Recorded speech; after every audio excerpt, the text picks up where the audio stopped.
Hello, my loves. We are going to be getting messages from your soul star chakra about connecting with spirit and your higher self. Stay tuned.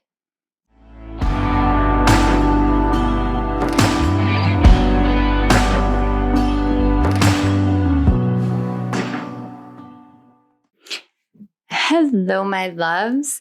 Welcome back to Chemistry with Kismet Tarot. I am Monica, the Kismet Chemist. Whether you are new or returning, welcome to the family. It is a true honor to have you here. I am very, very grateful for each and every one of you. And with that said, let's get into the reading. So we are getting messages from your higher self, from your guides, from spirit about the best way for you to connect with them right now. And this energy, this connection goes directly through the soul star chakra. Now, most people know that we have a 7 chakra system. From the root, we go to the sacral, and then to the solar plexus, to the heart, the throat, the ajna or third eye, and then the crown chakra. However, there are far more extensive chakra energies, systems, and one of the systems is a 12 chakra system. Within this 12 chakra system, the 8th chakra is known as the soul star chakra. It is located approximately 6 inches above your head, above your crown chakra, outside of your body, and it is the energy of alignment, of balance, and of connecting to your higher self, your higher levels of wisdom, to spirit, and to your guides. Sometimes when we are working on our seven chakra system, we can lose sight of the fact that we're very focused on these 7 energy centers and what they provide for us. And in that process, there are healing moments that we go through in which we feel as though we get disconnected from our guides, from spirit. The best way that I have found is by reconnecting with the soul star chakra. When reconnecting with the soul star chakra, you open the crown chakra and you imagine a light. And for me, I imagine a pillar of light that comes down into my crown chakra. That light that is coming down through the soul star chakra.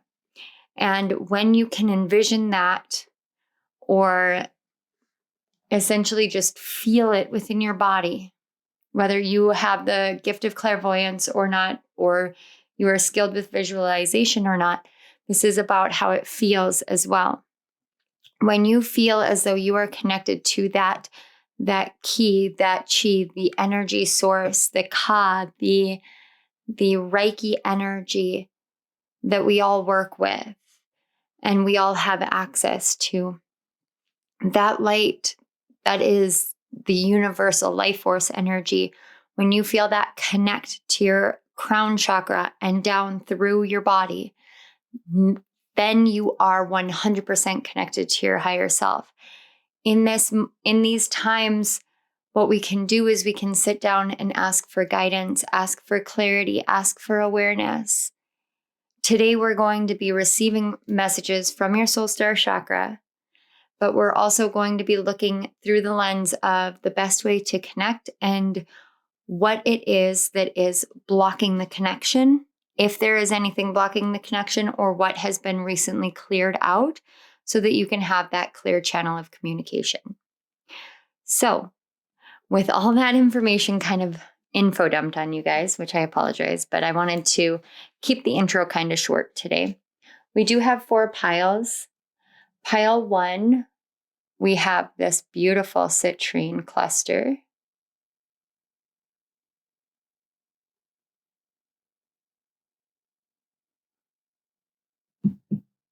Pile 2, we have honey calcite.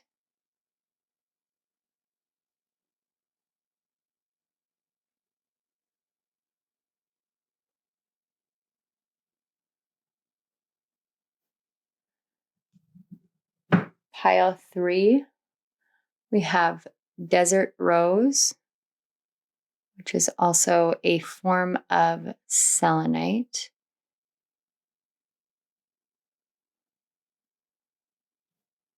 And pile 4, we have green aventurine.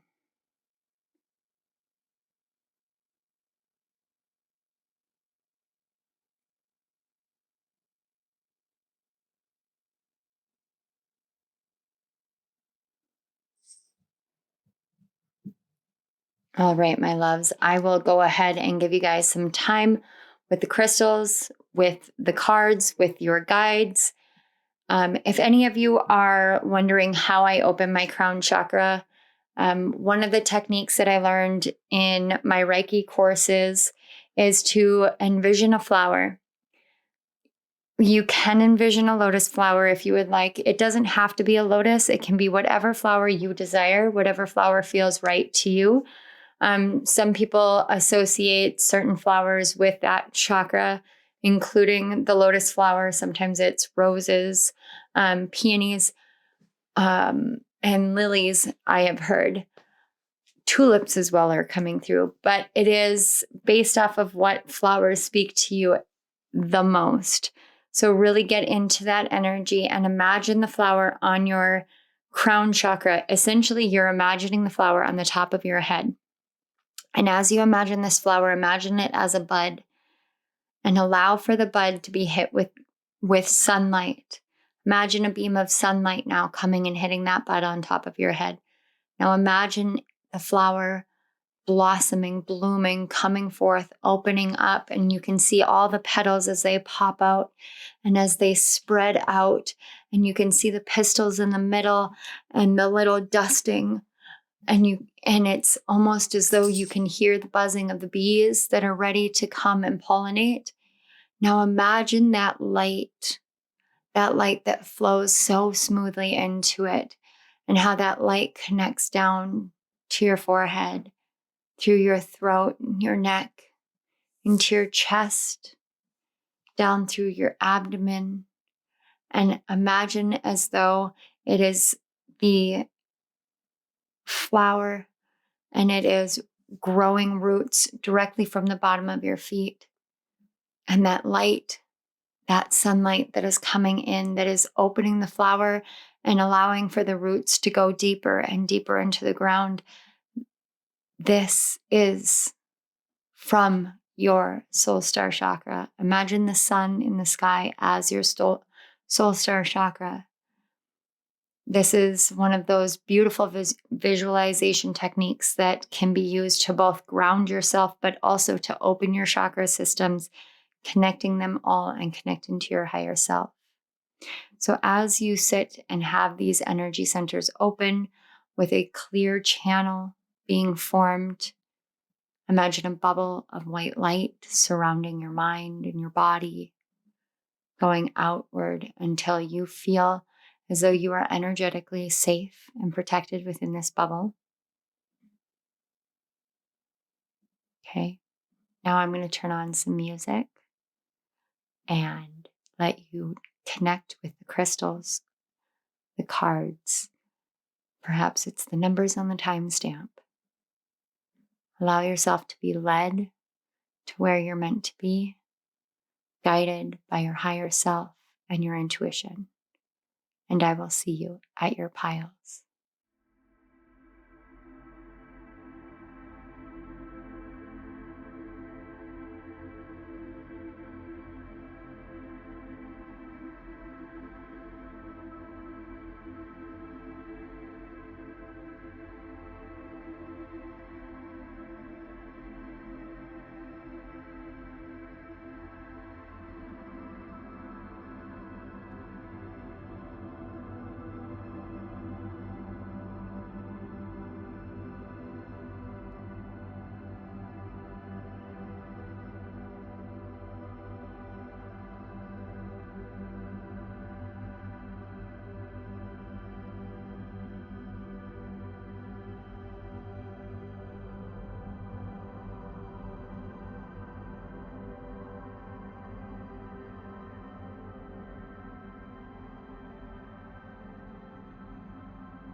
Hello, pile one.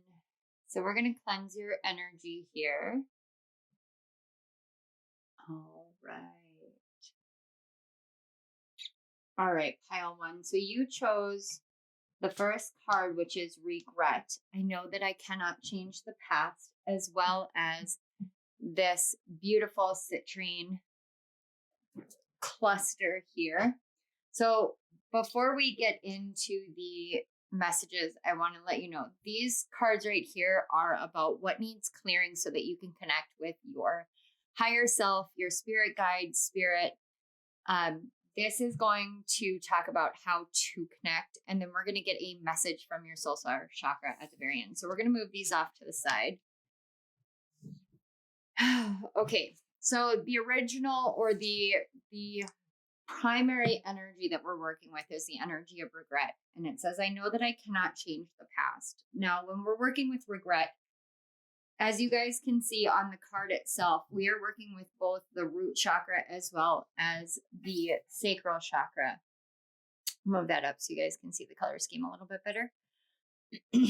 So in a big way, when we're working with regret, it's an understanding and an awareness of how our sense of security gets challenged. And when that is challenged, then we also feel challenged internally, as far as, did I do the right thing? Could I have changed this? Could I have changed that? Did I go the right direction? We question a lot of things in our life, in our journey, in our path. We question whether we were acting from our highest good. We can also go through regrets when it comes to relationships, but a big thing that we can find ourselves regretting is our relationship with ourselves. And when we regret the way in which we interact with ourselves, as in like our physical body, our mental body, our emotional body, when we regret certain interactions that we have with ourselves, then we actually start blocking off our ability to connect with our soul star chakra, as well as our higher selves.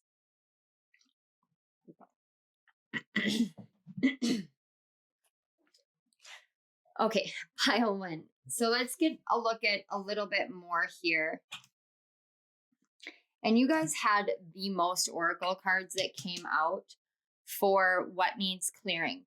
And I don't want you, let me preface this with, or not necessarily preface it, but follow that up with what this means to me energetically is that the clarity of clearing this energy up out of your energy space, that's available to you. And this is meant to confirm what you've already been doing, is what I feel. Because in a big way, I felt with the citrine stone itself that it's already cleared up. And I just saw 3:33 on the clock, which is the energy of ascended masters.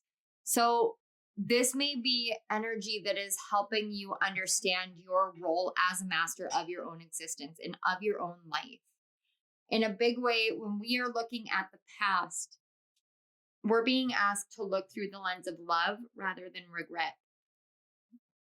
But we can find ourselves looking through this lens of regret when we're in pain. With this many cards coming out, it tells me that you guys have learned a lot more than you may give yourself credit for, and that you have grown a lot more than you may give yourself credit for. And moving through the energy of regret, the number one thing to overcome regret is to let go. And surrendering is not always as easy as just saying the word. In fact, it's quite oppositional to being easy a lot of the time. Because surrendering means that we have to realize that we can't go back and change it. We can't undo what has been done. If we hurt someone, or we hurt ourselves, or we are hurt, we can't change the fact that that happened. And I apologize if you guys can hear the rumbling outside. My neighbor is driving through the alley out back and in his truck and trying to navigate. We had a massive meltdown As far as the weather goes, it's been really quite warm. And when the weather gets warm, the snow starts melting and then we get a lot of slush, but we've had such heavy snowfall that you can get stuck quite easily. And it actually looks like he got stuck and then got himself out. So that's good. But what we were talking about with this regret card, this is less about what happened in the past and more about releasing all of the remaining energy and emotions surrounding it so that you feel safe and secure in moving forward. And knowing that as you move forward, you understand the past is the past. It has happened. And regretting what has happened only leads you into that situation again so that you can finally learn the lesson that you can't change it, but you can grow from it. You can learn from it. So let's get some clarity on it. Yeah, I'm not surprised. We've got 46 with the thinking man, 7 with community. Okay. So this may be, likely it has to do with connections and being in your head so much about connections. Yeah. 22, motion with air. And then we have reframe. This is happening for me and not to me. Self-love, let the wall fall that separates me from my own vulnerable inner child. I long to take care of myself like never before. And worth. I actually want to do this. Nope. Yep. There we go. All right. Worth. You have been worthy to belong to love all along without any need to improve. In fact, you are love itself. All right. Okay. Pile 1. So when we're talking about what needs clearing and we're looking at regret, the primary focus of regret has to do with how you came into connections, how you came into certain communities, and whether you were thinking for yourself or thinking in terms of what that community needed from you or what that community was offering. I'm actually being brought back to a situation that I went through myself where I got involved in a spiritual community that was, it may have been genuine to an extent. I kind of give the benefit of the doubt in these days as I'm healing a lot within my heart chakra. So if I start crying, I apologize for the emotions. But when you come into contact with certain communities, with this particular community, I don't want to say that they were absolutely terrible, but I think that their methods were ill-advised is a good way to word it. But I was not at a point where I saw my own sense of self-worth, my own sense of self-love. And because of that, my mindset was on, they can give me something that I can't give to myself. They can give me clarity where I don't have it. They can give me peace where I don't have it. They can give me directionality and this and that. The list goes on and on. Why? Because I was stuck in my mental space. I was stuck in my mental space wondering, how can I take more action? How can I get to where I want to get? And because of that, I ended up incurring a lot of financial difficulties because I paid for programs and then got into the programs only to realize that the programs really were not worth what they were saying they were worth. But the problem that I had found was that I had run myself into a wall of, now I realize that this has all been about me discovering my own sense of self-worth. So reframing is something that I talk about a lot on this channel.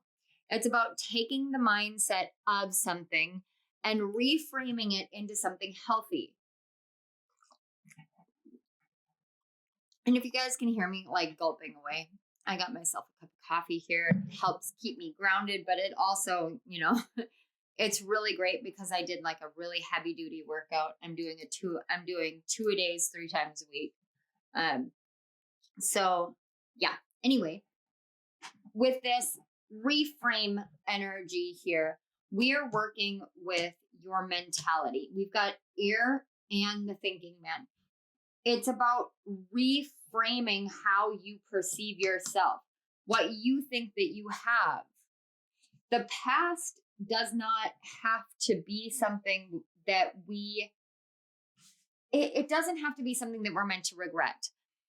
When we're talking about clearing this regret up, it's the thinking man, he's holding this gem in his hand. He's holding like a clear quartz cluster, in all honesty. That's what it looks like. You could also see it as like diamonds, but he's holding it in his hand. He's got this gem, this jewel, this notion, this idea, this inspiration. He's got something in his hand. This is telling me that you have something in the palm of your hand. You have your destiny, your fate, your idea, your notion. Both of these are really focused on what you have in hand. So when we get involved in communities that challenge us, challenge our sense of self-worth, yeah, we could spend a lot of time regretting the actions that we took that got us into that situation. Or we could say, what did I learn from this? How did this help me take action moving forward? How did this help me to take action towards reframing my own sense of self-worth and self-love so that I can move into a community that values me? To clear this energy up, this regret energy, is to say, okay, I recognize that this is the way that it was in the past, but I now undoubtedly know my own sense of worth, my own sense of value, my own sense of love. I know what I need for me. And because of that, I know that I will come into a community, or alternately, some of you may be content creators and working on building a community. And you may find yourself going, okay, I'm going to build a community based off of worth and love. Because I see my own value, my own worth, my own love, because I see this part of myself, I'm going to reframe how I come into the world so that my community reflects exactly how I feel about myself back to me. That way, I don't get too caught up in the monkey mind of what happened in the past and allow for the clarity of the past to inform my present moment in a way that I have grown and advanced beyond it. So let's clear this stuff out here. I'm going to leave the regret up just because that's our foundational. So let's find out, once you clear regret out, let's find out how you can connect with your higher self.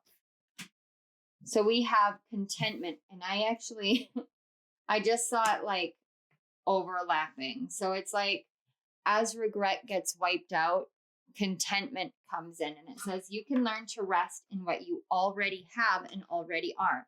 Suddenly you remember, I'm right here, resting in spirit.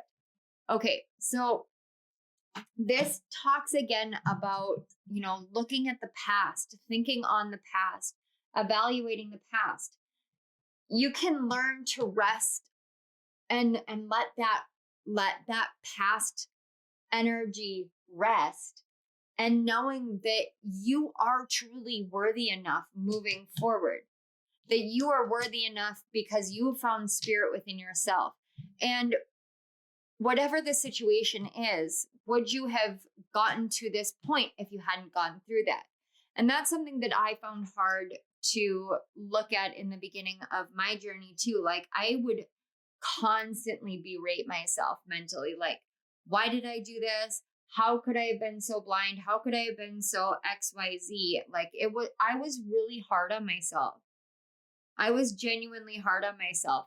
And on more than one occasion, I would go to, like, say, an ASO Tarot video where she would just bluntly be like, the energy I get here is you're beating up on yourself and your guides are telling you to stop. I'm telling you to stop. And she would just be outraged at something that she was picking up that was absolutely accurate for my energy. It really was. Like, I was very, very hard on myself. I still am to this day quite hard on myself. I call it mom guilt. But in terms of, like, when you make a mistake that challenges your sense of safety and security, it pushes on the emotions of, am I safe in the world? Am I safe within myself? Can I make decisions that don't cost me my sense of grounded stability in life? Or am I going to constantly feel like I could have done something different and I could have done something better? And then you challenge that over and over and over again.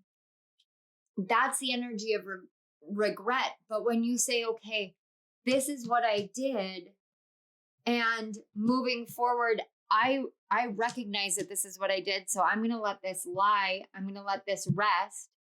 And you remember that as you let something rest, you're essentially surrendering it to spirit. This is the energy of letting go, of surrendering. I surrender this to spirit. I surrender this to our divine creator. I surrender this to my higher self, because I know and I trust that these entities, these beings, these energies are here for me and for my highest and greatest good, that they love me unconditionally, regardless of any actions I have taken or any inactions that I have taken. And I am ready to move forward from this point, resting firmly in the love that I receive from spirit. And when you do that, it not only completes that clearing of regret, but it brings a sense of peace and contentment to your heart and to your soul. And contentment is never, ever, ever settling. I don't know who needs to hear this, but please do not confuse being content with your life with settling for something less than what you deserve. Settling is a completely different energy. Contentment is peace. It is awareness. It is calmness. It is centeredness. It is stillness of the mind, the heart, and the soul, all combined into one. That is what contentment is. Contentment is not settling. Settling is saying, I want better for myself, but I don't believe that I can have better, so I'm not going to keep fighting for it because I'm not worthy of it. Contentment is knowing your worth, loving yourself, and embracing your innate worthiness and letting yourself live in that state without constantly pushing yourself forward in ways that you know aren't healthy for you. That's what contentment is.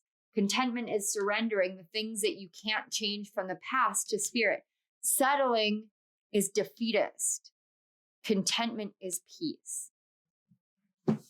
And I feel this is that energy that I get comments about where I'm like taking you guys to church because I get so passionate about it, where I'm like, you guys, this is how ASO gets with me, where she's like, no, you can't do this. You need to stop doing this. Like, I'm so upset.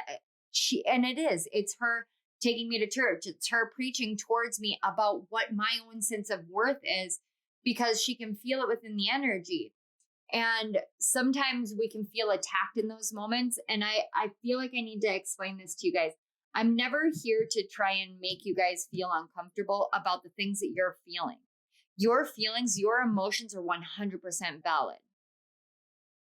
But when they are beating you up, or when they're holding on to the past so that you can't ever let it go, I'm going to call it out, because you need to know that I'm here to help you see those things, but I love you through it 100%. And people kind of think that's weird when I say, like, I love you guys. I totally do. You guys have changed my life. How could I not love you? So you guys got the most cards. And this is because contentment is the clarity of moving into this is here for you. So let's see what we've got. Yeah, we've got the Hierophant and the Five of Wands, the Magician, the Ten of Pentacles, the Page of Cups, and the Strength card. This is absolutely incredible.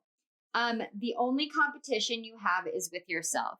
And this is a really hard notion, especially, let me phrase it let me explain it in the terms that I can, because if you guys are not new here, you guys know that a lot of the time I have to frame it in terms of like what I understand. So it's based off of my experiences. That's why I share the experiences I do. That, and well, I mean, it's just kind of offshoots from the way that I operate and the books that I write and this and that and whatever.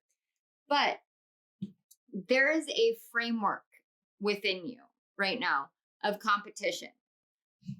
When I say that you are your biggest competition, you are your only competition,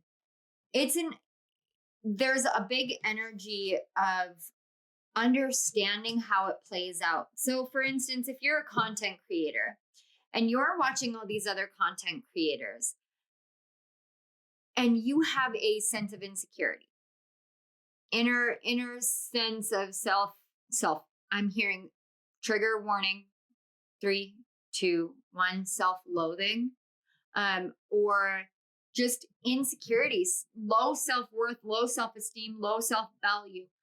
You're feeling these things, then you look at another content creator and you think, that person is challenging me. That person is going up against me. That person is this, and this. And in all honesty, each and every one of us who are content creators are literally looking at the other person and being like, hey, that's really cool. Hey, that's really cool. Oh my gosh, that's so groundbreaking. And we're like cheering each other on for the most part. I won't say all of us do that, but for the most part, that's how my experience has been. And there's no real competition, because I have so many viewers and subscribers who also watch Aso Tarot, Kino Tarot, Celtic Fairy Tarot, Lexi the Leo, Tarot Ate, the Gem Goddess. What other ones?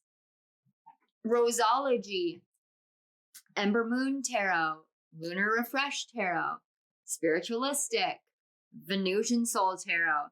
There are so many of my subscribers that watch multiple readings, and we all of us readers have our own unique style. We have our own unique way of doing things.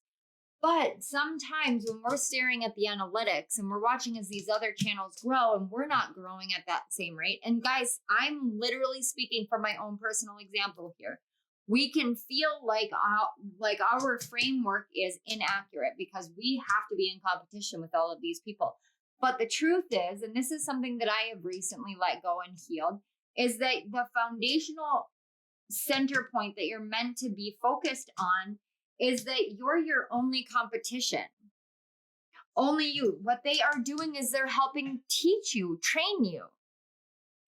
And I actually experienced this working with multiple readers. When I worked with Lexi during our last collaboration, something that she was helping me with was understanding how to be a psychic within the physical world. Because it's not easy. Working with Alyssa and Celtic Fairy Tarot, it's almost like a regular basis right now where I'm like, oh my God, this is going on. Oh my God, this is going on. Like, what do I do? I feel like a babe in the woods a lot of the time, and I go to her, and she's younger than me. She is, but in a big way, like, she has certain experiences and certain wisdoms and knowledge that I don't have. And because we have that connection, she is open to helping. And we do that equal energy exchange. Same with Sheena with Night Vision Tarot. You know, we exchange these wisdoms with each other. And in essence, we're able to take the framework of competition and change it into more of a training, more of aiding each other, helping each other, working with each other. I look at your guys' energy in a big way very similarly. So to connect with your higher self, with your spiritual higher self, your spirit team, with spirit, with our divine creator, with whatever higher beings you want to, in order to fully connect the way that you're seeking to connect right now. Because I don't feel like you guys are not connected. I don't think many of us are not connected, especially in the spiritual community. But it feels a little bit like it's blocked off, like it's kind of hazy of a connection. It's kind of like what I'm seeing as somebody like opening the blinds in the morning and everything is foggy, everything is misty. And so you can't see outside your window because the mist is too thick, but you already know what's outside the window. So you know about the connection, but you can't see it or you can't experience it right now because the mist is there. And the mist is this illusion of regretting the past and feeling like because the past was the way that it was, I now have to be in a constant battle mode with everybody else, or I have to be in a constant competition with everybody else. And really, they're people all around you that are ready to help you. That's what that community card is. It's sometimes you can bat off your community, and I've done that before. Trust me. You can bat them off because you're afraid of what they're going to bring in. But here's what they're actually going to bring in. They're going to show you the resources that you have within yourself simply by the reflectionary principle. So they're going to be a mirror to you of what you contain, but you're also going to be able to communicate in a way that shows the world, and especially your inner child, your higher self, your lower self, all of you, what kind of legacy that you're here building. And it's going to feel impossible, but it is not impossible. I just heard, but it is. No, it's not. It's not impossible. It's going to feel that way, but your inner child is like, no, we can do this. This is wisdom. This is on. It's like sleeping with dragons. So it's going to take your masculine and your feminine coming together, you shining yourself forward. Some of you may have your Mercury in Leo. You may have an earth sign in your 10th house, which would make you a fire rising. So your first house could be Aries, Leo, or Sagittarius. And your 10th house would be Virgo, Taurus, Virgo, or Capricorn, which is for some of you. Alternately, you could have a water sign in your 10th house. And I do believe with a water sign in your 10th house, it would make you an air rising. Yep, because air comes before water. But to connect, it's realize that you have everything that you need within yourself. Realize your sense of self-worth and self-value. Allow yourself to dream up an existence that doesn't seem possible, and then believe in it wholeheartedly. And really get in touch with your divine masculine energy. That's really strong. Really strong. I want to get just a little bit of clarifiers. Okay, thank you. Queen of Pentacles. The Emperor. Yeah. Your divine feminine wants to be nurturing. Your divine feminine wants to nurture your divine masculine for healing. 6 of Swords. On the back, we have karma or justice. Or not justice, but judgment. Are you guys a Libra rising? Okay. All right. So what I'm getting here is this is a lot about your divine feminine and divine masculine. Aries energy is really strong here, but it's about your divine feminine really nurturing you and you nurturing yourself. There's also a message coming in about receiving nurturing from your higher self. Your higher self wants to love you. It may feel like a karmic connection. Like this is going to sound, it might sound strange to some of you, but your connection with your higher self could potentially feel like a karmic connection. And I get that from this Hierophant with the karma card. But the reason why it would feel that way is it's kind of like when you look to the past, it's so different. It's like when you look to the past, everything feels like a foreign mathematical equation that you can't quite solve. And because of that, it's like, but I came into this spiritual lifestyle and I thought it was going to make things easier to understand myself. And it's meant to. But whenever I look to the past, who I am now does not reflect who I was then, but I still have some of these same lingering emotions. So what is wrong with my foundation or my structure or my traditions that it's built upon this shaky foundation or this confusion, this cloudiness, this mistiness? Is this a karmic connection with my soul? Is my soul punishing me? And that's not the case. It's just that it feels that way. And the reason why it feels like when you look to the past, everything is like this massive level of confusion and cloudiness is because the past is over.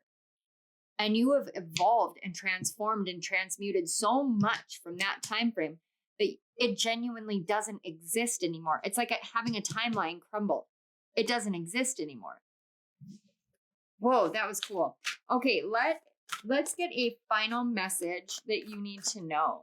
Let me get one message. Oh, that is more than one, but we'll take it. We've got whispers, soul journey, soul love. And on the back, we have channeling. And again, guys, oh my God. Okay, I saw 333. Remember 3? 33. 9 and 12 are both multiples of 3. 9 is actually 3 times 3, or 3 plus 3 plus 3. And then when you have 4 3s, you've got 12. 9 plus 3 is 12. 12 reduces down to a 3. So 3s are really significant for you guys. And this is not an unusual energy. But what this is letting you know that, yeah, this journey has not necessarily been the easiest one. Okay. It hasn't necessarily been the easiest one.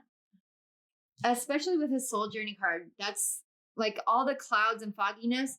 And look, this is literally like the kitchen window or the living room window, the upstairs window or whatever that you open, and all you can see is all the clouds and the confusion. But your soul is coming down right here and saying, I'm right here. I love you.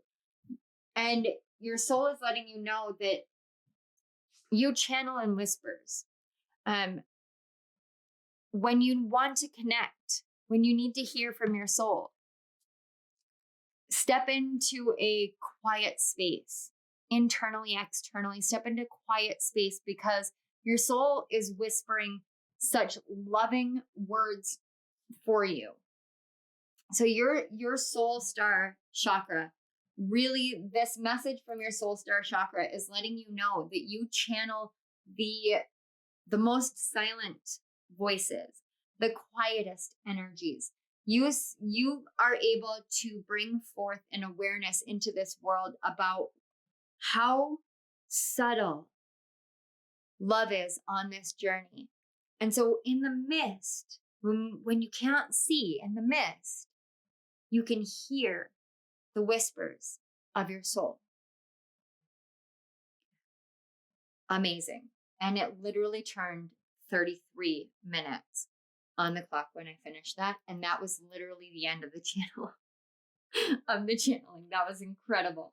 All right, pile 1. I hope this resonated. I hope this helped. I hope this helped you become more aware of what you're going through right now. And I do truly hope that you guys see how incredible and amazing you are. I want to say thank you so much for being here. Thank you to your guides, my guide, Spirit, for facilitating the connection between our energies and allowing these messages to flow through so smoothly, so quickly, so easily, and with such beautiful, energetic love. It's just insane. It's so crazy, and I love it. Thank you. All right, pile 1. If this resonated, a really great way to show your support for my channel is to like this video, subscribe to my channel if you haven't already. Comment in the comment section below. I love interacting with you guys. I love knowing how it resonated. I love knowing all the different synchronicities.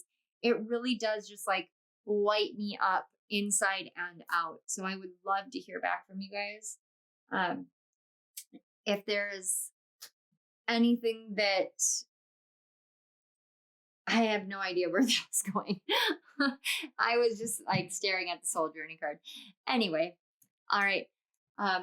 That is a really great equal energy exchange for the work that I do. Please make sure that you guys spend some time, checking out the description box and the links there if you feel so inclined. Also, check out my rising sign messages. It's my second channel. We go based off of the moon cycles, your rising sign, and we channel how the moon energies and phases impact you directly, as well as get messages on that. All those links are in the description box. So check those out if you feel so inclined. I don't know where I was going with this closing, guys. My brain just went like, so I love you all, and I will see you on my next reading. Bye. Hello, pile 2. Let's go ahead and cleanse the energy here. I've got some ashes that fell. Clear that up. We're going to go ahead and cleanse your energy. So the smoke is actually quite widespread, and for the most part, when that happens, when the smoke really wants to span out the way that it is, a lot of times we can interpret that as like there's a lot of cleansing to be done. But what I have found is that actually is more like, let's just perk things up a bit. So we're gonna go wide and be done quickly. And the reason for this is because when the energy is really thick, really stagnant, really heavy, that column of smoke is going to get really narrowed and feel incredibly pressured in. And I feel like for you guys, that's an energy that you have recently moved out of. So when I set the intention to do these readings, I set the intention for each pile to show either what needs to be cleared or what needs clearing or what has recently been cleared. For your pile 2, you have already cleared energy. And because you've already cleared energy, this has led you closer to your spirit guides, closer to spirit, closer to your higher self in a big way. Especially for you guys, I'm feeling this like so incredibly strongly. When I was shuffling the energies and the piles and getting all of the cards out for you guys, I was astounded at how succinct the cards felt. It was like to the point. And the pre-shuffled cards that I was seeing were just astounding to me. There so many like powerful energies, the Judgment card, the High Priestess card, the Moon card, energies like that where it's like you've really come through like the thick of it. I'm hearing into the thick of it. Oh my gosh, there was literally like, okay, anyway, there was a big orb that came through here. It might have been ash, but I didn't see it physically because I definitely looked. Anyway, I'm getting distracted, which tells me it's likely an orb because that's how those energies come in for me. But I was hearing into the thick of it, into the thick of it. So that's telling me that you guys have really, really gone through the majority of the swamp that you needed to go through. And here's the core energy that you have recently cleared. And it says patience. I accept that everything happens in divine order. Now, this is significantly different of an energy as it's happening for you, not to you. This is like everything that you've been doing, that you've been very diligent about. And that's a huge energy here is diligence, patience. Oh, that's interesting. My blanket that I just made, I have it sitting on the back of my office chair, and it suddenly started shifting.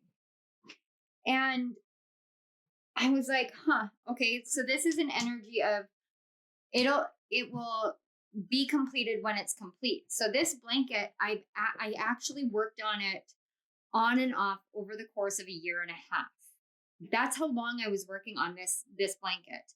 And it's not because it was a very intensive project or anything like that. It was like, I get this burst of inspiration to crochet, and I would work on it, and then I'd be done.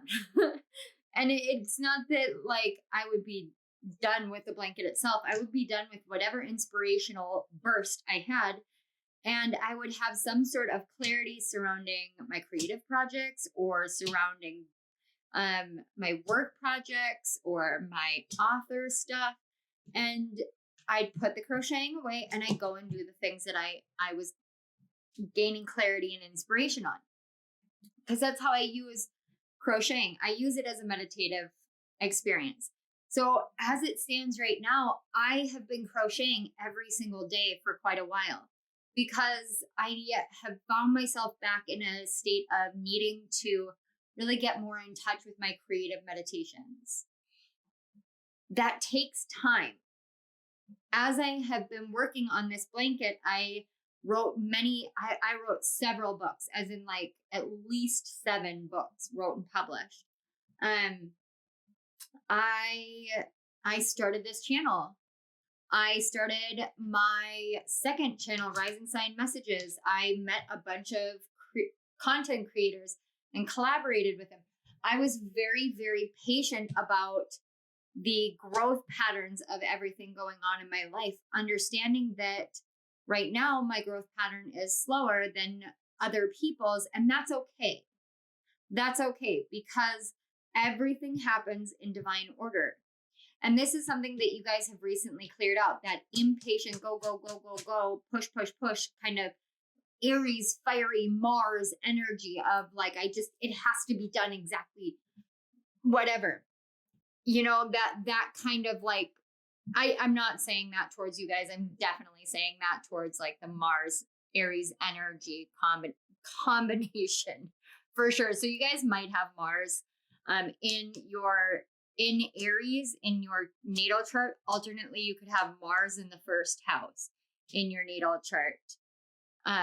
You don't have to have those placements for this to be your reading, but those are energies that are really strong. So we are getting messages from your soul star chakra, and we're working with this chakra to really connect you to your guides, to your higher self, to spirit, to our divine creator.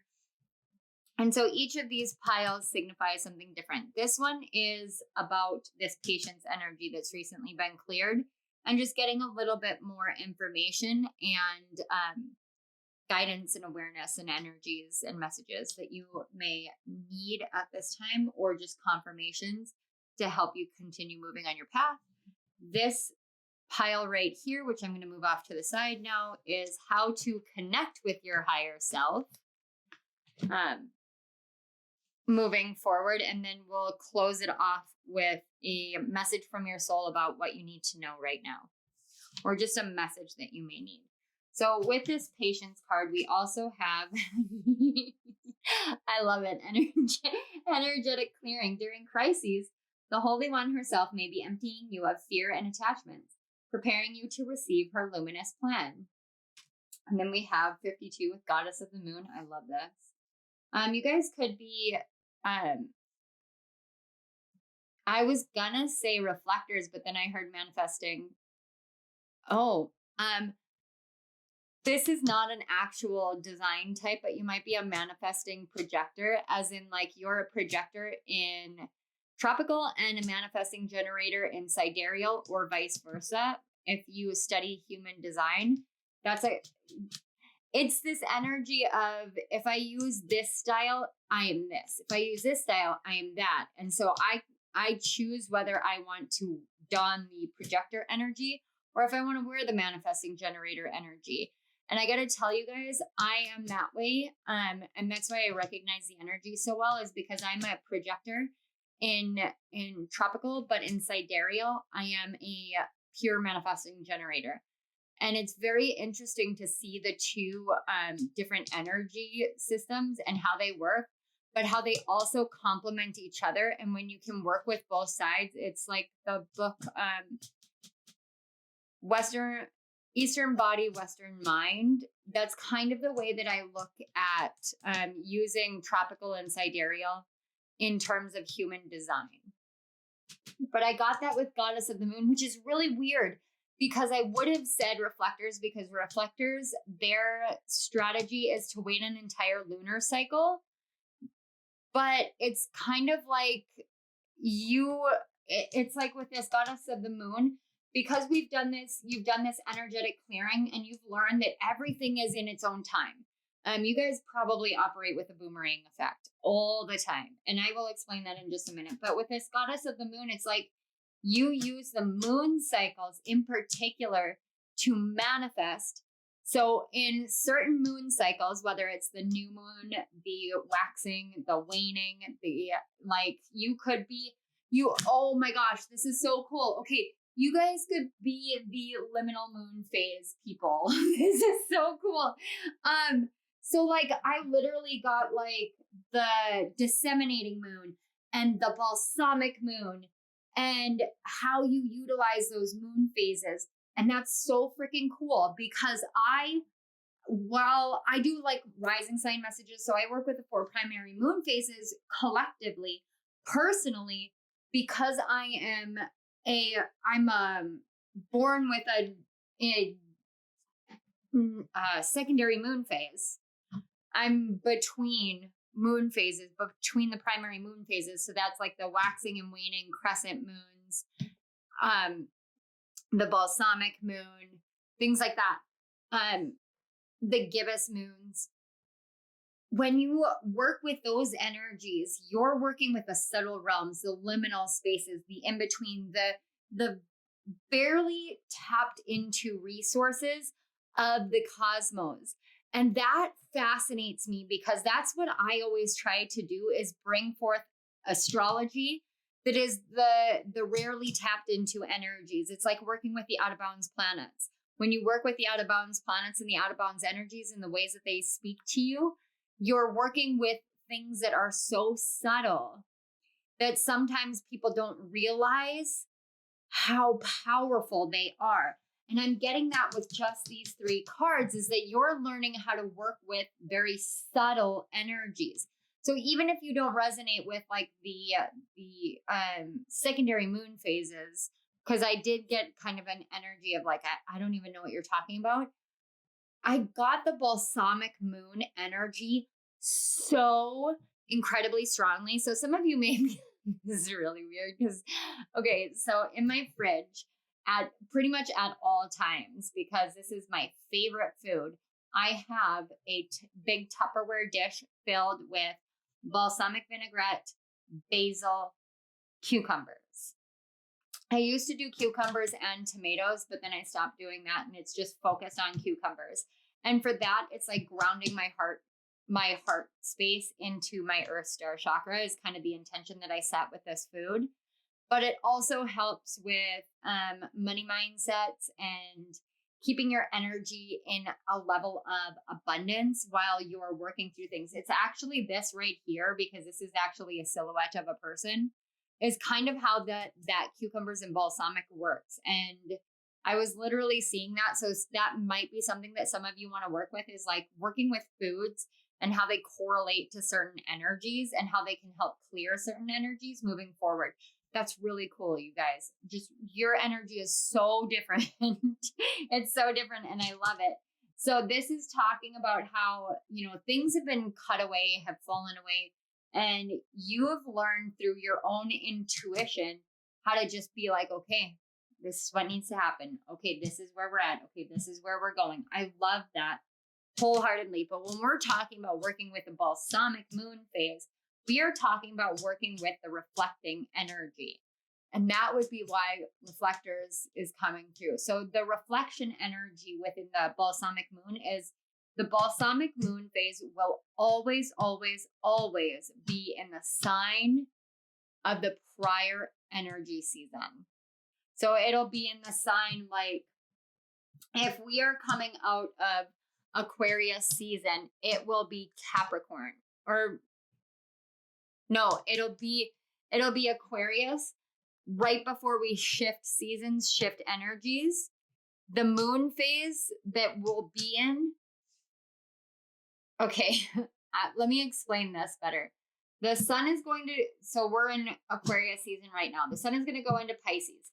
When the sun goes into Pisces, we're going to have, after the sun goes into Pisces, we're going to have a balsamic moon in Aquarius. So the sun will be reflecting Piscean energy, but the moon is asking us to reflect on what Aquarius season was for us so that we understand what came before and we can work with that moving forward into the new moon in Pisces, so that we set proper intentions and energies and everything like that. At least for right now, where the moon cycles are. It's going to change after the first eclipse of the season, because that is the second new moon within Aries.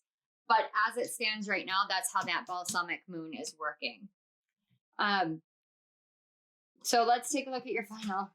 Oh my God, you're freaking kidding me. We have the number 7, darkness and moon. And then we have the number 14 with the soul and passion. Okay. All right. Well, we've got 2 7s, and then 2 7s make 14. So 5s and 7s may be significant. July 14th may be significant. That's really interesting. Some of you may have been born in July. You could be a July, like a Cancer Leo cusp baby, like you were born towards the end of Cancer season. The 14th would be about 6 to 7, 8 days or so outside of the end of Cancer season. So, I mean, that is kind of cusp energy. But what this is talking about is understanding your own darkness, understanding your own light, understanding everything. Everything happens in divine order. It's a lot like working with the moon cycles. Your passions have their own cycles. So you've really been working through understanding how to see the truth of yourself in the world, how to see your own energy, your own soul, your own passions, and how to work with both the light and the dark, and cutting away anything and everything that does not follow in your divine plan, your divine essence, your need here. Some of you may be Reiki practitioners. You could be yoga instructors, breathwork instructors. You could be in the medical field. Surgeons, nurses, CNAs, that's certified nursing assistants. I don't know what it's called overseas. I know that that's what it's called in the States. So you could be in any of those. I just heard dentist or orthodontics, but each and every one of those professions, those healing professions, actually have to understand energetic clearing in a certain way. Even if you don't call it energetic clearing, it's still energetic clearing. So let me give you an example. So I've mentioned this a few times. I am going to be having surgery this spring to remove my final ovary. And that ovary has been causing so many issues in my body with my hormone level, with my emotions, but also with my physicality. Because it's slowly dying, but it's dying in a really painful way. So it's throwing cysts continually. I need to go and see a special type of doctor so that they can essentially clear my entire abdomen of all of the scar tissue from prior surgeries that is still lingering, that is causing a lot more pain abdominally than I should be feeling. This is in a big way a form of energetic clearing. So it's a form of energetic clearing on a physical level of my sacral chakra, of my emotional chakra, of my root chakra, and a little bit into that gold and solar plexus area.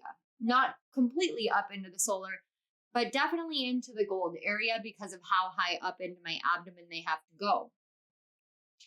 I understand this clearing is done the way that it needs to be done. There are certain steps, certain procedures that have to be done prior. It's like you go and you have your pre-op labs. And then when you have your pre-op labs done, then you have your pre-op appointment. After your pre-op appointment, you go in and you have your surgery. After your surgery, you go through a number of different qualifiers in order to be released. Once you're released, then you go home. Then you start doing your follow-up appointments. After your follow-up appointments, then you start doing physical therapy to regain the muscle structure and muscle mass that you lost, that you lose while you are in recovery, because an abdominal surgery is quite painful and requires that. It's much the same as moving with the cycles of the moon. You understand, if I'm going to manifest in this area, then I have to wait for these cycles to pass through.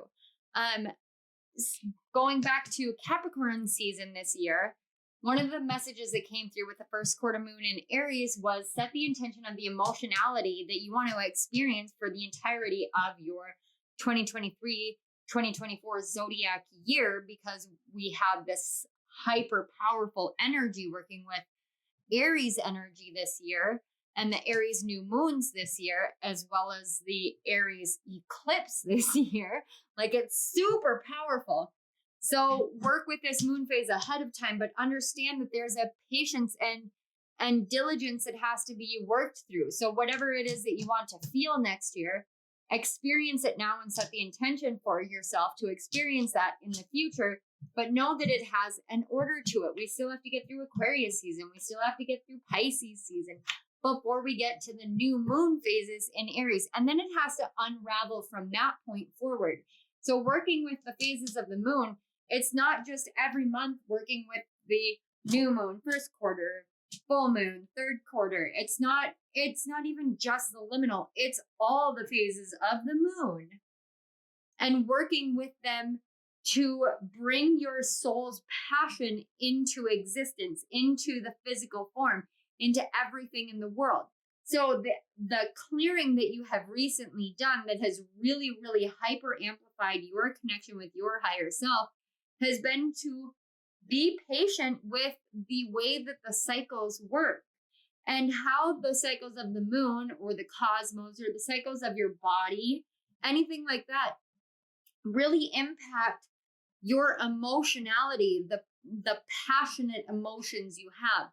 And passionate emotions come in every variety, from happiness to love to joy to sadness to grief to anger to resentment to hostility. It runs the full gamut when we're talking about passion and emotions in tandem with each other. So you're learning how to be patient and flow with the moon in such a beautiful way that it's like doing constant shadow work without it being too heavy of shadow work. Wow. Okay, I'm going to leave the patience card up here, and we're going to go ahead and take a look at how you connect with your higher self, your spirit team, spirit guides, spirit, our divine creator, etc., etc. It's all just kind of lumped into one because it's how you connect with your soul star chakra. So, oh my God! I swear I don't read these cards. I don't look at these cards. I swear. Oh my gosh. Pile 2. Okay, we have feelings. Emotions want to be felt. You really can't surrender something until you deeply feel it. Allow me, dear divine, to offer all emotions to you, feeling them fully so they no longer hold me captive. And we have forgiveness. Oh, I love this. Healing comes from acceptance. Wow. Okay, help me, dear Lord, to fully accept what is, knowing that this alone will open me to the new. I am sorry if you guys just heard my stomach rumble. Holy cow. I'm really not hungry. I just ate recently. It's just sometimes it wants to grumble. All right. So essentially you connect through giving forgiveness, but giving forgiveness to yourself more than anything, and letting things go from the past, understanding that you don't have to worry about karma. I just heard you don't worry about karma. It just doesn't, it's whatever to you. Because you know that the universe is going to handle it, because you know the universe loves you and takes care of you. But your emotions are really where you connect the most. That's that moon cycles, that the passionate emotions. Wow, I am so unbelievably floored. Let's get some more information. Yeah, we have the 5 of Swords, the Hermit. Oh my God. The 9 of Swords, Strength, and the Page of Wands. I love it. Okay, so essentially what this tells me is that through some sort of betrayal, fear, anything like that, you have this natural tendency to go inward, to look at it, to evaluate it. You don't hide away from your darknesses. You don't shy away. You're being represented by the 9 of Swords. This is how you connect. You connect through mental anguish, mental anxiety, mental struggle, but not in a bad way. It's like you see it and you understand it's there and you're like, okay, this isn't right for me. So what is right for me? And it's someone can hurt you, can just, oh my God. Okay. And you can go through like the worst situations and it will always bring you back to yourself. And you can go through any kind of negative mentality. It will always bring you back to yourself. Every single time you learn how to forgive. As you learn how to forgive, you really stand in your unified energy, this divine masculine, divine feminine, shadow and light, combining, colliding. I'm seeing a yin yang energy. I'm seeing I Ching energy, like just the different hexagrams just kind of shifting and changing. You understand the nature of change. And because of that, you actually garner a lot of strength from that change. You also gain a lot of strength when your mentality is not in the best place. Why? Because when your mentality is off, one of the things that you have learned, what I'm picking up, one of the things that you have learned is to evaluate and then feel. It's like, I'm going to evaluate and then I'm going to emote. You want to make sure that you feel everything that you need to feel, because you literally defy all odds and are like the purveyor of inspirational truths. And that's how you connect. You actually connect through inspiration that other people are like, that's crazy talk. It's like, I want to write, say for instance, you want to be an author of like a supernatural mystery book. So I want to write a book about somebody who crashes their car off a cliff and doesn't die, but they are in like a near-death experience state. It's like they're in a coma and the only person they can connect to is their high school sweetheart. And their high school sweetheart is like a troublemaker and everybody thinks he's crazy, but everybody thinks he's crazy because he was always a medium. And in a big way, it's like you take all of the mental anguish and you turn it into some sort of fictional novelization of it. And people are like, you can't do that. That's crazy. That can't be possible. Nobody will believe it, or you'll never get published, or this or that. Like, they just don't believe it. And you're like, no, watch what I have the power to do. And it's even more than that. It's like, you guys could walk through like the lion's den or walk through a desert and be like, let me show you this amazingness. If you were like, say you're in the desert, you're like, okay, I'm going to take the heat of the desert and I'm going to create a hot air balloon without having to use any of the like heat. It's like you're just taking the air and you're trapping it in a way where you elevate yourself above, because hot air rises.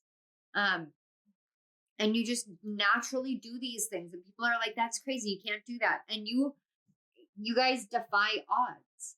That's what this is. You literally just defy odds. So I want to get one final message for my wonderful, amazing, incredible, aligned, and synchronistic pile 2s. All right. Spirit and guides for pile 2. Higher selves of pile 2. What message does their soul have for them? Wow. Okay. I had a whole bunch of them. Light beings popped out, but it was not the card they want. Yeah, soul journey. And on the back we have soul love. You guys may have felt called to another pile. Not necessarily, because right now we are collectively being called to love ourselves so much more. So much more. We really are. But there is just a little lingering energy from another pile. I don't want to mention which one it was specifically, because I have filmed a couple other ones prior to filming you guys, which is, anyway, but for the most part, what your soul is saying here with this soul journey card and in the back of the deck being soul love, what your soul is saying is this journey that you have been on is one where you are learning to love yourself through every situation, through every experience, through every hardship, every battle, every trouble, everything. You are learning to love yourself, and you're learning to love yourself from a higher perspective than most people are capable of. It's like you see all your tiny little flaws and you're like, oh my God, that's beautiful. That is so incredible. That is so amazing. And you actually revere your own flaws in a way that really elevates you on this journey. And because of that, the next leg of your journey is going to be one that feels like you are on cloud 9. You will feel like this life is nothing but a just I just heard fabrication of beauty, and that's pretty amazing. That is pretty friggin' amazing, pile 2. So without further ado, this is what I have for you guys. I want to say thank you so much for being here. Thank you for your incredible, amazing energy. Thank you to your guides, my guide, spirit, for facilitating the connection between our energies, so these messages could flow through so smoothly and come through so clearly. Thank you. Thank you. All right, pile 2. If this resonated, a really great equal energy exchange is to like my video, subscribe to my channel, comment in the comment section below. I love interacting with you guys, so please do comment because I love hearing back from you guys and getting feedback and everything. But I really do appreciate everybody for being here, and you guys really light up my days, light up my nights, whenever it is that I'm filming and working with your energy. You really do light my heart on fire. So thank you so much. All right, pile 2, this is what I have for you. Down in the description box, you guys can check out my links to rising sign messages and go get your messages that are sitting there from the new moon. And by the time you guys get this, I should be rolling out with the first quarter moon energies. So this is what I have for you guys. I love you guys so much. Thank you again. I will see you next time. Bye. Hello, pile 3. You're going to go ahead and cleanse your energy here. And I apologize if I sound kind of like I'm sniffly. My nose is just like super runny all of a sudden. Yeah. Okay, pile 3. So we are getting messages on your soul stock. So, wow. Okay, let's try this again. We're getting messages on your soul star chakra. See what happens when I don't try to speak so suddenly and quickly. I don't know, guys. It's been a long day. How you connect with your higher self, how you connect with your spirit guides, your spirit team, and our divine creator. Messages you need, but also what needs to be cleared from your energy. So pile 3, I actually set the intention as I was sitting down to work with the energies for either what you needed cleared or what has recently been cleared. For you, pile 3, this is all about what needs clearing in your energy. And a lot of this has to do with your sacral chakra as well as your earth star chakra. Now, these are 2 chakras that we don't often associate with each other. The earth star chakra is located, some people say 6 inches. I say 6 feet just because of my daughter Eliza and her absolutely incredibly intuitively logical brain. But it's where we have anchored our soul in this existence, in this lifetime, in this incarnation. And it signifies the karmic energy that we have incarnated into, the ancestral patterns and how we interact with it.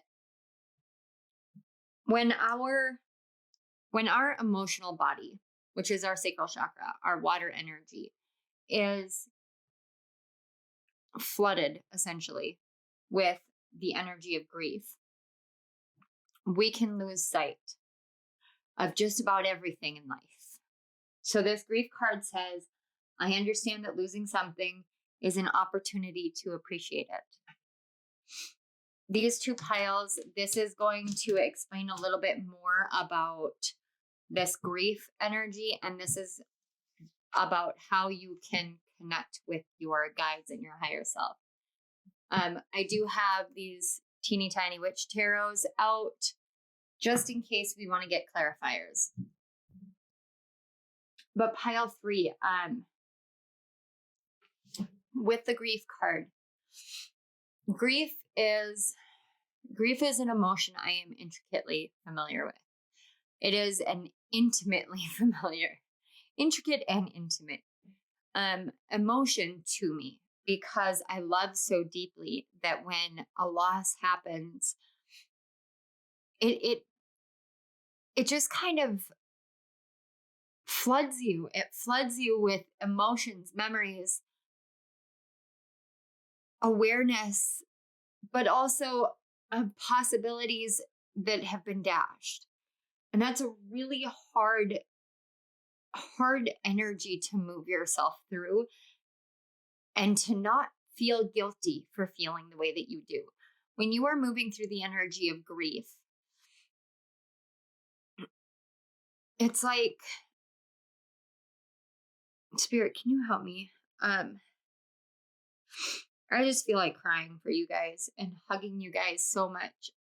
When you're moving through the energy of grief, this feels more than just losing something. This feels like the loss of a person or a pet. This feels like a loss of self, a loss. It's like a part of you is gone. And some of you may be going through what we call an ego death, which is really just it's like a release pattern of old ways of being. But a lot of the time when you go through what we call, quote unquote, an ego death, it does feel like you are dying, or like you have died. It feels like you don't understand anything about yourself anymore, because what you understood about yourself is not the truth of yourself. And it's like you're gone from who you were, and everything and nothing matters, and everything and nothing makes sense. And grief is like constant confusion all the time, because you just want to get to the other side of it, but it impacts every area of your life. And I want you to know there is no shame in feeling this way. There is no guilt that you should be placing on your shoulders for getting over it or moving on or letting go. When something is lost, when something dies, it's about learning how to move and experience this world when it's not here anymore. And it's not easy to do. Wow, kitty. Okay, so let's get some more information.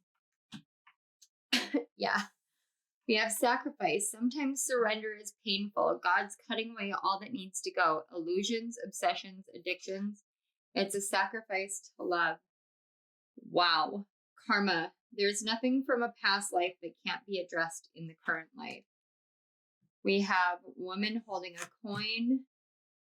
The temple path. And finally, we have 40 with building and atoms. For some of you, this is about a situation with work. But some of you, this goes down to your root, which tells me that whatever was lost, whether it was a pet or a family member or a friend, that it made you question whether you were on the right path, whether this was the right life for you, all the changes that happen. This woman holding a coin, I know it talks about finances, but for me, what I'm seeing here is quite literally the I Ching coin. Sometimes we have to realize that change means sacrificing a part of something that once was. Oh, this does not feel like good energy. I can understand why you may have been struggling to release this. Okay, I'm getting a couple of different scenarios. Number one is a betrayal. Work-related betrayal. Someone may have, it's like, it feels almost like intellectual property theft. Intellectual property theft is essentially when you have an idea that has been copyrighted in some way, shape, or form, and someone else takes it from you. Even if it wasn't copyrighted or trademarked or anything like that or patented, there's something there that someone took from you, knowingly took from you. And it was karmic. It was karmic. It was a continuance from another lifetime. And it had everything to do with whether or not you felt as though you were able to elevate yourself up and above the situation, as it were. And it's something that you have built from like the basis all the way up. And that's really difficult. That it just, it's like trying to go to work. After that, it's like trying to go to work and feeling nauseous all the time because there's no trust left. But what I'm getting here is that this is something that was a necessary evil. It was like a necessary situation to happen because the karma that was in existence needed to be cleared out and shifted. That person's karma is not for you to worry about. Now that's one of them. The other one has to do with the self. What it's like to let go of something that was a core part of who you are. For some of you, this is the loss of a parent that you were very close to. I am feeling father energy. I am feeling a little bit of mother energy, but more grandmother than mother. It's almost like a grandmother energy where the mother, it's the grandmother energy where they were a mother to you. But the father energy is really strong and the best friend energy is really strong. And this is a really hard energy for me to sit in right now. So I'm going to ask that you guys bear with me because I'm still working my way through my own emotions surrounding the 3-year anniversary of my friend's suicide.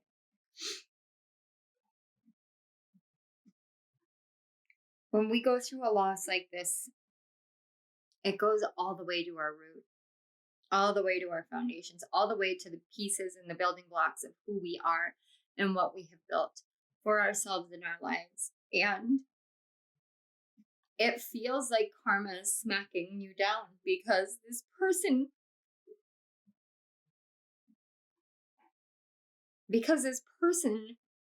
you love is gone. And when that happens, the grief of it is so overwhelming and overbearing that you wonder whether you can ever get your way through it, whether you can ever survive, whether your head is ever going to break the surface. Can I breathe again? Can I get through this? And one of the number one things that you want to do is just sacrifice everything that you possibly can to bring the person back. And you can't. And what the hell is the point of this spiritual existence and this spiritual life if all you feel is pain?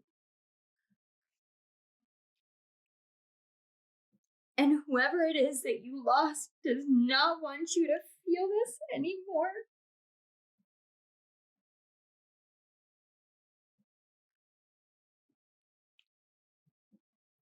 Pile 3.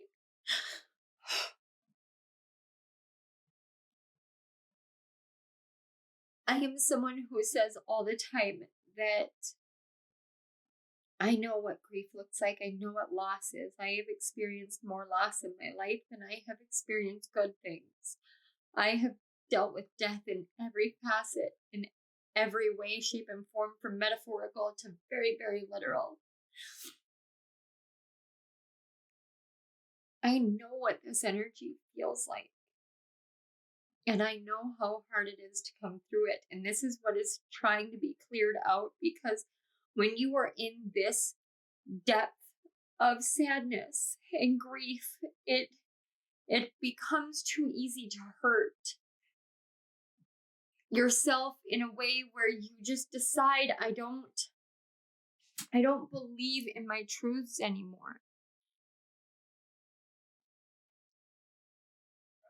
It becomes so hard to allow for things to continue to be built when it feels like all that ever happens is it gets torn down.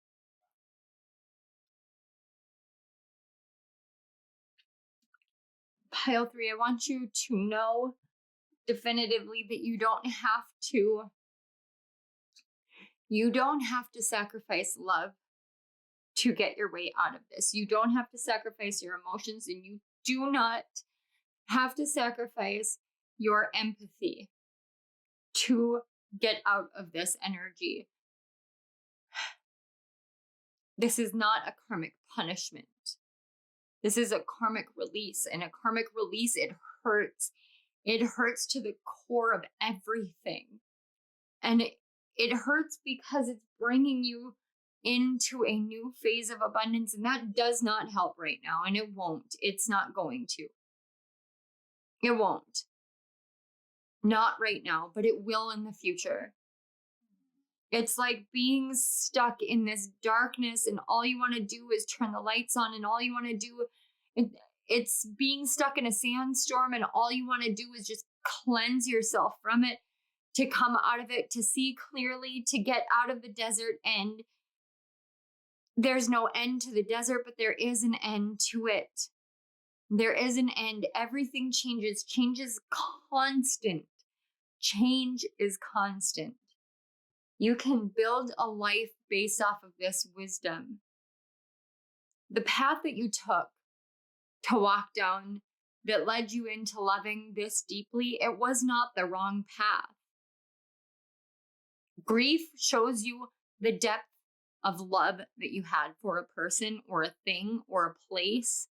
It shows you the depth of love that you have for yourself if you're going through it on a self level. It shows you how loving and lovable and deep your heart and your soul are. How unconditional. That is so important. That is gold. That is golden energy. That level of love is golden energy. So yes, coming through this grief, yes, it's a clearing. Yes, it hurts. Yes, it feels like you're trudging through the deepest, suck you dry sludge ever. It's like swimming through quicksand. But you will get to the other side. This is clearing. It needs clearing, but you already know that. And I don't need to tell you that. Please let yourself cry, pile 3. Let yourself cry, because that will heal more than you think it will. And I promise you guys, my personal truth that I have learned is when you grieve and you feel that level of sadness at any kind of loss, when you feel that to the core of your being, it shows you how unconditional your love is, how deep, how wide, how profound your love is. And there are people in this world who would give anything to just be loved by you, because you are worthy of every good thing and every amount of love because of the way that you love others. So let's clear this off and take a look at how to connect from here. All right, let's get these clear. I'm going to leave the grief out. The grief card out. Let's, oh, sorry guys, bad joke. All right, let's take a look at how you can connect to your soul star chakra and your spirit guides and team and your higher self and our divine creator. Oh, empowerment. When you ask the divine to take over, you get pulled into your own authentic power. It's a force of inner love that wants your wholeness and magnificence. Unfold my true and radiant self, dear Lord.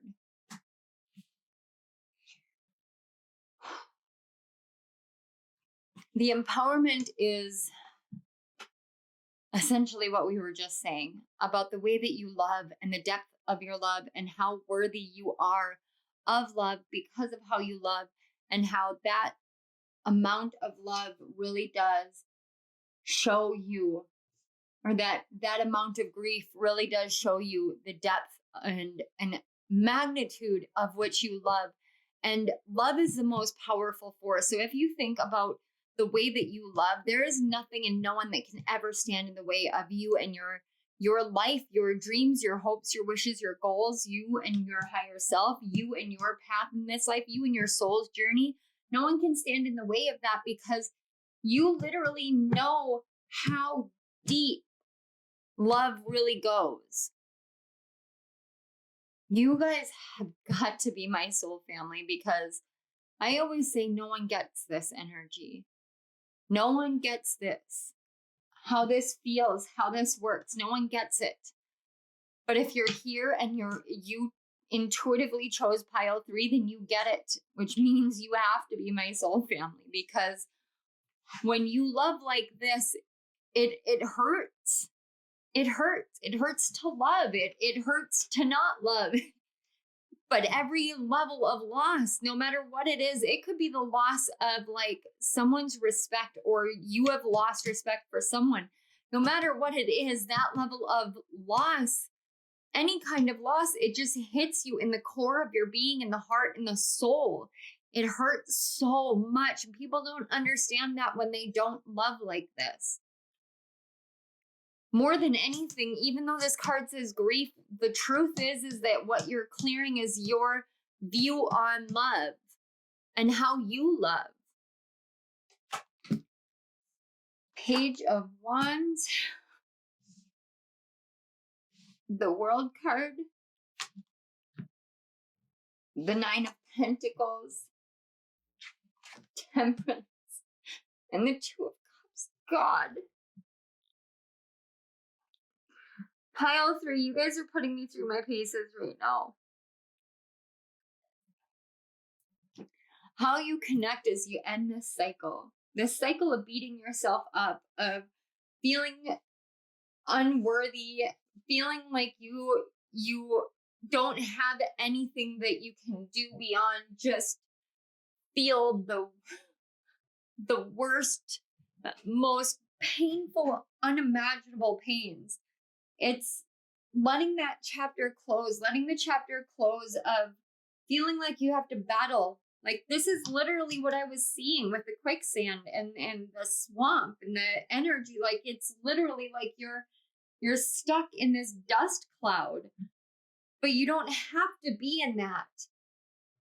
It is not, I cannot emphasize this enough, but it is not naive to love the way that you do. It is not naive to believe the way that you believe in love.